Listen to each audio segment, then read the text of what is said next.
বলে দাবি করেছিলেন মোদি। পোস্টে নরেন্দ্র মোদি বলেছিলেন, বিজয় দিবসে 1971 সালে ভারতের ঐতিহাসিক বিজয়ে সাহসী সৈন্যদের সাহস ও আত্মত্যাগকে সম্মান জানাই। এর আগে ভারতের সেনাবাহিনী বিজয় দিবস নিয়ে একটি পোস্ট দেয়। তারা সেখানে মুক্তিযোদ্ধাদের বীরত্বের কথা উল্লেখ করেন। দেশটির সেনাবাহিনী বলে, বিজয় দিবস শুধুমাত্র কোনো একটি তারিখ নয়, এটি 1971 সালের যুদ্ধে ভারতীয় সশস্ত্র বাহিনীর ঐতিহাসিক ও চূড়ান্ত বিজয়ের একটি প্রতীক।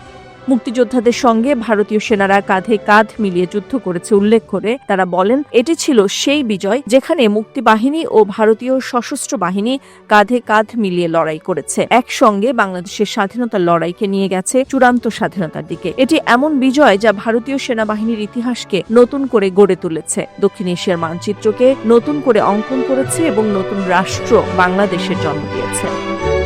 2024 সালে ছাত্র জনতার গণ অভ্যুত্থানের জেরে 16 বছরের স্বৈরশাসনের অবসান ঘটে আওয়ামী লীগের। প্রধানমন্ত্রীর পদ থেকে পদত্যাগ করে ভারতে পালিয়ে যান শেখ হাসিনা। তিনি এখনও সেখানে অবস্থান করছেন। এ নিয়ে দুই